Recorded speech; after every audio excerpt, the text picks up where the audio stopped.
Jadi istilah mauquf kan hadis yang disandarkan kepada sahabat. Andai kata kita pakai istilah mauquf ini, yaitu kepada tabi'in atau siman setelah tabi'in.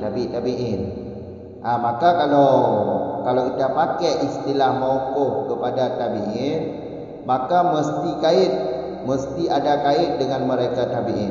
Lebih jelas, simak video di depan.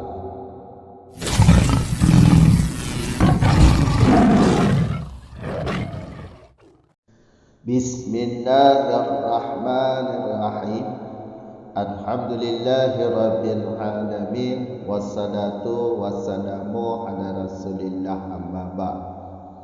Wa amma in ista'maltal mauqufa fima jaa 'anit tabi'ina faman ba'dahum faqayyidhu bihim faqul mauqufun ala ata'in ala tawusin aw waqafahu fulanun ala mujahidin wa nahwu dzalika mauqufun ala malikin ala thauri ala al-auda'i wa mahalu kaunima udifa li sihabi mauqufan haitsu kana li ra'i bihi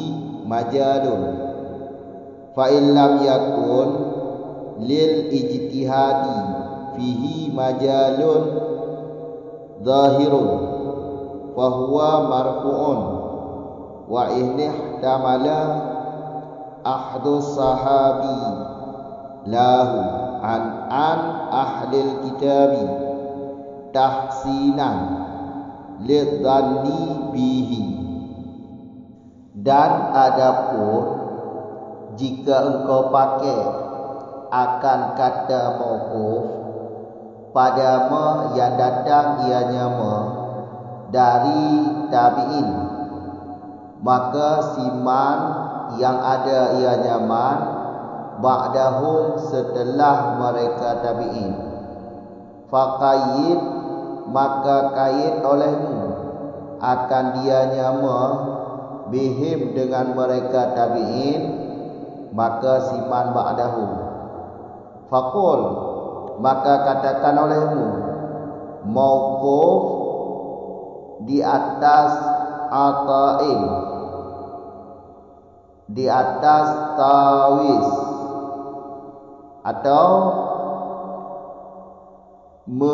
menjadikan mauquf ianya hadis oleh si fulan di atas mujahid. Dan bermula seumpama demikian, itu mauquf di atas Malik, di atas Sauri, di atas Auza'i, dan bermula mahal keadaan yang dihubungkan atau yang disandarkan ianya bagi sahabat, itu mauquf. Itu sekira-kira ada bagi ijtihad fihi padanya hadis atau itu yang disandarkan bagi sahabat, majalun itu ruang. Maka jika tidak ada bagi ijtihad pada ma'udhifa, itu ruang yang zahir, niscaya maka bermula dianya ma'udhifa itulah hadis marfu. Walau sekalipun kemungkinanlah mengambil sahabat baginya hadis, iaitu ma'udhifa, dari ahli kitab. Alasan karena berbaik bagi sangka bihi dengannya ma'udhifa atau hadis. Lanjut dari masalah di belakang, yaitu wa amma. Ini lain hal yang di belakang, beda. Wa amma ini kan huruf tafsir. Jadi amma ini kalau kata amma ya di belakang amma dengan di depan amma, penjelasannya beda. Paham kan? Wa amma. Adapun andai kata kita pakai istilah mauquf pada hadis yang datang dari tabi'in, itu tabi'in generasi setelah generasi sahabat. Setelah sahabat meninggal semua, maka itu dianggap generasi setelah itu orang-orang tabi'in. Faman ba'dahum, maka siman setelah mereka tabi'in. Ini generasi setelah meninggal semua tabi'in. Ini pernah saya bahas pada video-video yang sudah lewat tentang generasi-generasi. Paham kan? Jadi kami ulang sekali lagi, andai kata kita pakai istilah mauquf pada hadis yang sampai cuma kepada tabi'in atau sampainya kepada tabi'in, maka jawaban dari pertanyaan tersebut yaitu mesti dikait dengan tabi'in. Kalau hadis tersebut sampai kepada tabi'in, namun kita memakai istilah mauquf kepada hadis tersebut, maka mesti dikait dengan tabi'in, dengan nama tabi'in tersebut. Karena hadisnya sampai cuma kepada tabi'in atau sampai kepada tabi'in, maka mesti dikait dengan tabi'in. Paham kan? Pada dasarnya mauquf ini adalah hadis-hadis yang disandarkan kepada sahabat, tidak sampai kepada Nabi. Ini pada dasarnya kata mauquf, istilah mauquf ini adalah hadis yang disandarkan cuma kepada sahabat, tidak sampai kepada Nabi. Tapi walaupun demikian, andai kata kita memakai istilah hadis mauquf pada tabi'in, pada hadis yang sampai kepada tabi'in atau sampai kepada tabi'in, tidak sampai kepada tabi'in, sampai hadisnya, sanad hadisnya sampai kepada tabi'in aja, maka mesti dikait. Hadis tersebut walaupun dianggap mauquf, ada kaitan, mesti dikait. Mauqufnya di atas siapa? Mesti dikait seperti itu. Kalau dalam kitab Hasyiah Tahrir ada contohnya. Kalau kalian mengikuti video Hasyiah Tahrir atau Syarah Tahrir, paham? Fakul kan mesti dikait dengan mereka tabi'in atau mesti dikait dengan mereka tabi'in. Fakul, maka katakan olehmu, hadis ini mauquf di atas Ata'i. Hadis ini mauquf atas Tawus. Hadis ini hadis yang dimauquf oleh si fulan, hadis yang dijadikan mauquf oleh si fulan di atas Mujahidin. Mesti kait dengan kata ala. Terhenti hadisnya di atas siapa? Kalau kita memakai istilah mauquf kepada tabi'in, ya mesti dikait nama tabi'innya, mauqufnya di atas siapa. Ini mesti dikait. Tapi kalau mauquf dipakai, istilah mauquf dipakai atas makna istilah asalnya, ya tidak mesti dikait. Karena istilah mauquf ini sandaran hadis kepada sahabat, tidak sampai kepada Nabi. Tapi kalau kita pakai kepada tabi'in, ya mesti dikait. Mauquf hadis tersebut di atas siapa? Nama si tabi'in itu siapa? Seperti contoh, hadis ini hadis mauquf di atas Ata'i. Mesti kait seperti itu supaya jelas bahwa hadis ini disifatkan dengan mauquf sanadnya cuma sampai kepada Atha'i, yaitu tabi'in. Mesti jelas seperti itu. Karena kalau tidak dikait, ya berarti mauquf itu dipakai pada definisi asalnya atau hakikatnya, yaitu hadis yang disandarkan kepada sahabat. Paham kan? Nah, seumpama demikian, contohnya seumpama demikian yaitu mauquf ala Malik. Nah, ini tabi'in. Kalau kita sandarkan, kalau kita pakai istilah mauquf kepada hadis yang sanadnya cuma sampai kepada tabi'in, maka mesti dikait hadis ini mauqufnya di atas siapa? Di atas Malik. Nah, mesti dikait seperti itu. Hadis ini hadis mauquf ala Malik, mesti kait. Faham kan? Nah, karena bukan pada istilah asalnya dipakai kata mauquf.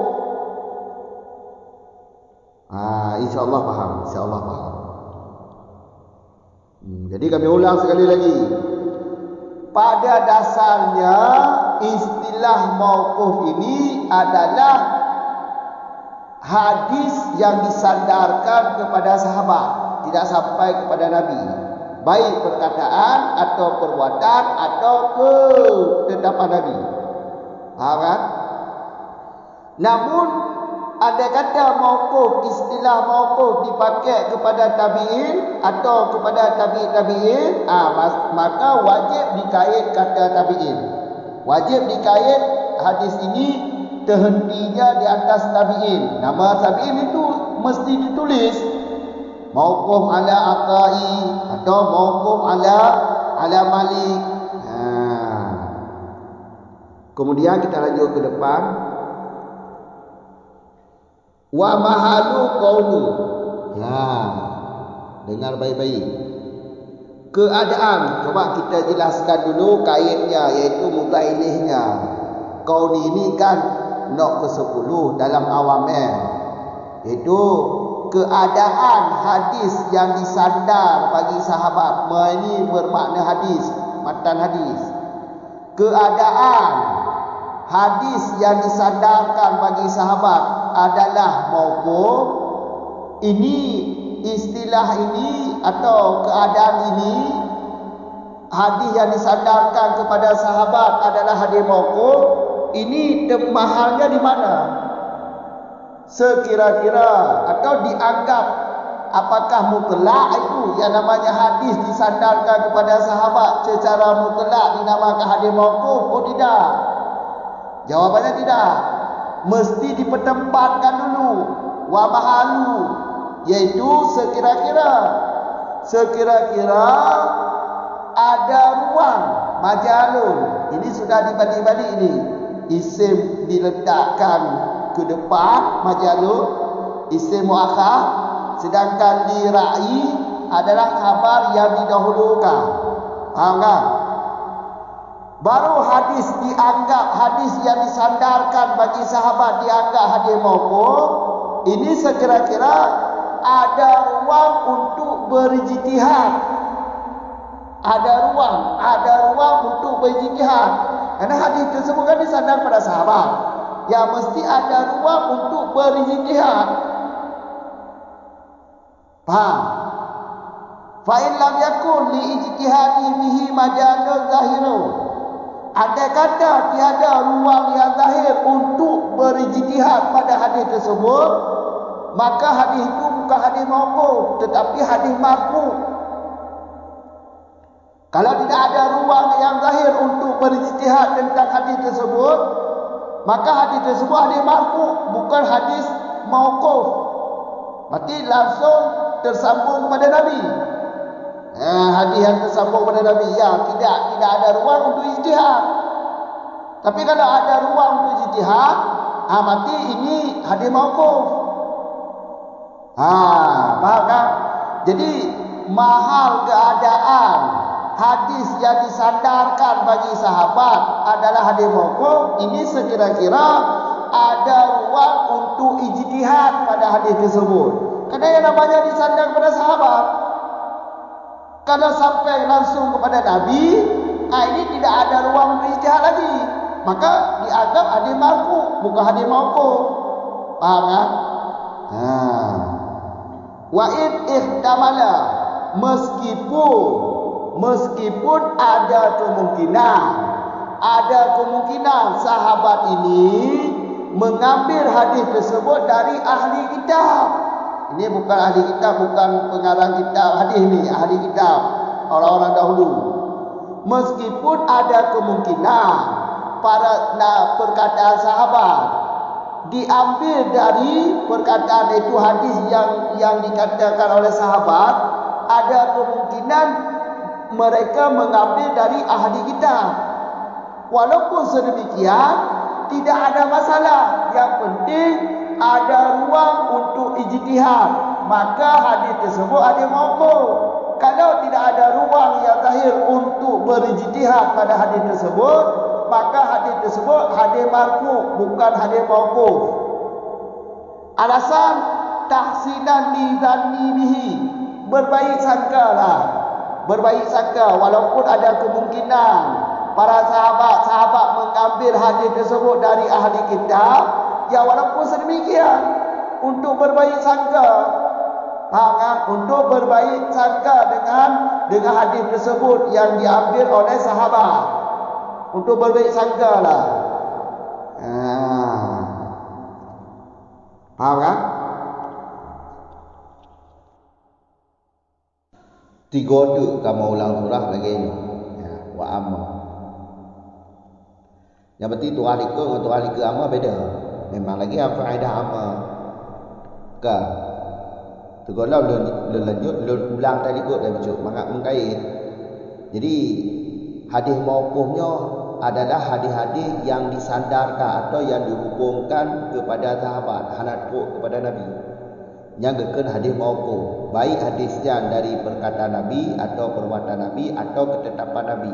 Hanatu langsung kepada Nabi, sahabat hendak berhenti ji. Yang hadis mauquf tu. Ya kan? Adapun andai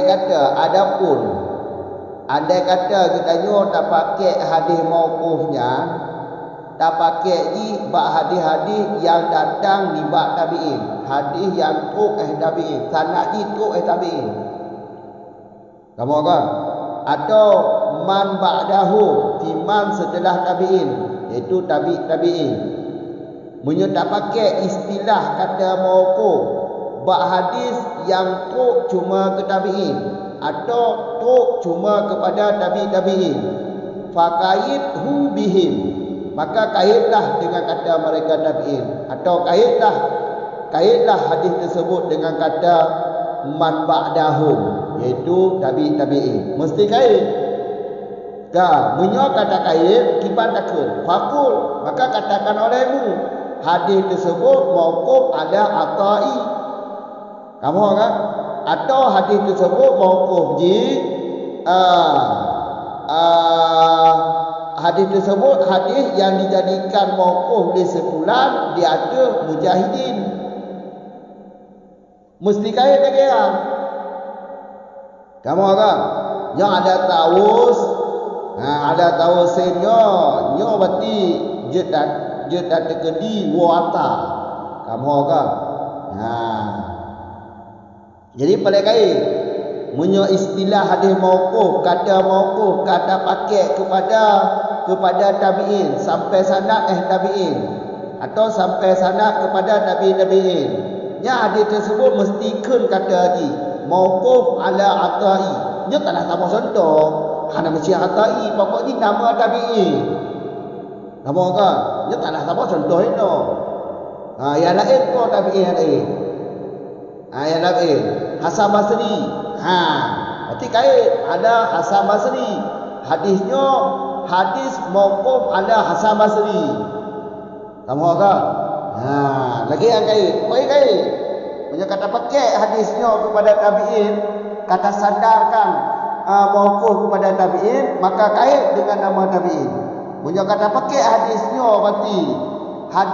berarti kata sandarkan kepada tabi'in, maka kait kata tabi'in. Itu contoh ni. Mauquf ala Malik. Mauquf ala Malik. Hadisnya mauquf di atas Malik. Ya contoh tabi'in lah. Kalau kamu orang mesti kait lagi ya. Maka fakul katakan olehmu mauquf ala atai. Ataupun hadisnya kan dijadikan mauquf oleh si fulan di atas si Mujahid. Kamu orang berarti apa? Berarti mauqufnya kalau dia pakai istilah. Kamu orang kata mauquf kalau dia pakai makna istilah tu. Karena makna istilah hadis mauquf ma'adaftahu ila ashab min qaulin aw fi'lin wa fi'lin. Yang kaya takrif dia istilah dia. Hadis-hadis yang kamu bangsakan atau yang kamu sandarkan hadis tersebut kepada sahabat, baik dari perkataan dan perbuatan dan umpama demikian. Itulah hadis mauquf. Ya istilah dia. Namun punya kata mauquf, kata pelenceng dari istilahnya, nya mesti kait. Tak pelenceng dari sahabat, jatuh kepada sahabat. Sandaran hadisnya kepada sahabat. Ini tak sandar kepada tabi'in, maka kait nama tabi'in. Mauquf ala atai ke? Ya tabi'in. Kait lagi ya. Sebab kata pakai kalimat mauquf kon dia bak istilah tu. Kamu orang? Wa nahu zalika kima wa nahu zalika. Seumpama demikian itu mauquf ala Malik. Yang kena tuah contohnya contoh man ba'dahu. Siman setelah tabi'in, iaitu tabi'in. Kamu